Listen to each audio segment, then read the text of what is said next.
When I first saw the Artful Aging grant, I was just amazed by it, by what it offered, by how brilliant the concept was. I was so enthusiastic about writing the grant and trying to get this for the library because not only was the level of support from the funder so amazing, it was really a chance to make an impact on our whole society. The arts are so important in helping people face the challenges that come with aging, the social isolation, the lack of engagement, depression, loss of purpose. Arts are tremendously powerful. They help people rediscover the joy in life. To be involved with that was just incredibly exciting for us. Lisa told me that basically they have all the funding. They had gotten a grant and they wanted to involve the community with art making. I was just really excited about participating, and we happen to have a facility that is less used in the summer. So we worked out a way to have one of our staff members, who's also one of our former graduate students, Katie Sheffield, teach a photography class.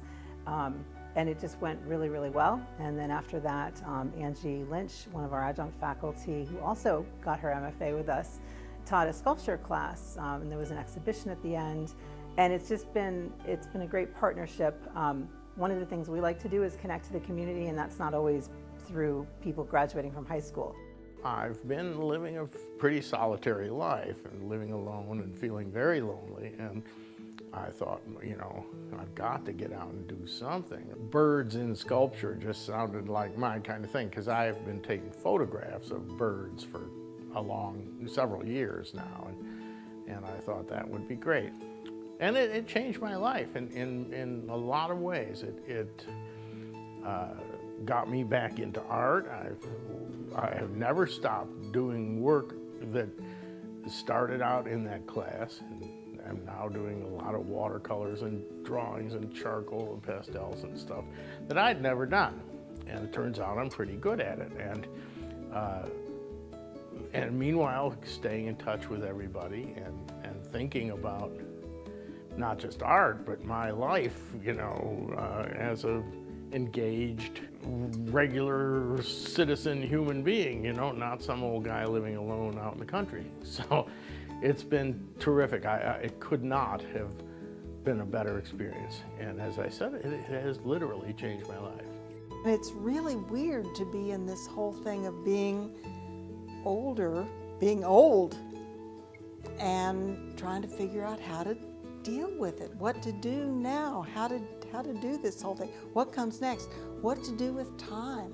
I think our Artful Aging thing has really been an important part of this whole thing of me trying to figure out how this whole thing works. So it's been an important chunk. It's gone from a very difficult time with another sister's death on through all the stuff that's going on in the world, and here trying to figure out where to go next. Well, I mean, probably I'm not the first to say it, but this is a great opportunity. I mean, Lisa Williams and the Johnson City Public Library have done a really excellent job, had a really great idea to bring this class. And, you know, I'm the lucky one because I'm in the right age group. I mean, I think it should be, everybody should be able to do this. You know, everybody needs a creative outlet. Everybody has creativity.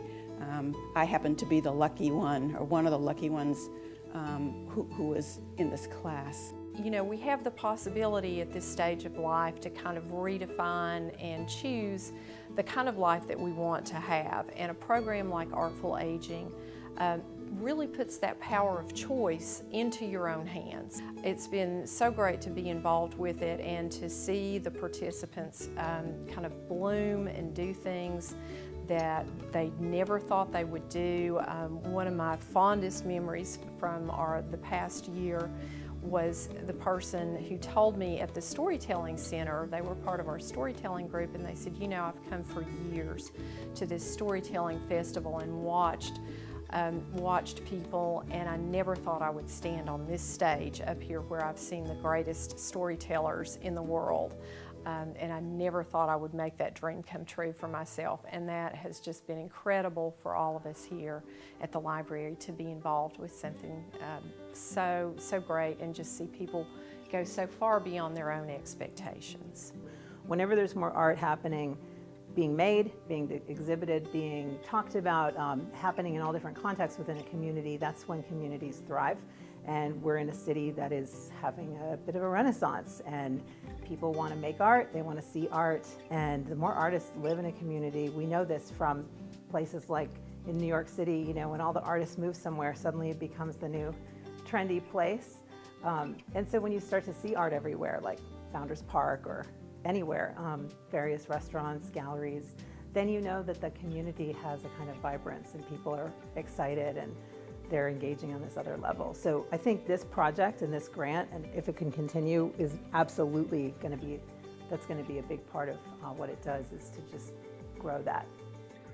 We really value the fact that we've been able to do programs like the Artful Aging program.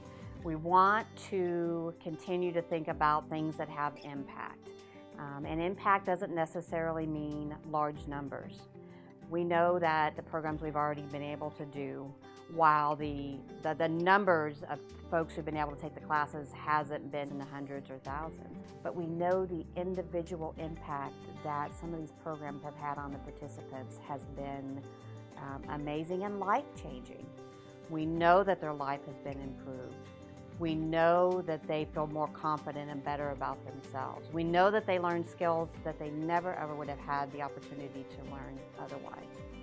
And just as important as the summer reading program is for the children of our community, programs that focus on arts and the aging are just as important. We hope to be able to continue this as part of our mission for years to come. And I think that if, as a community, we can show that we value the well-being of those 55 and older, we're doing everyone a great service.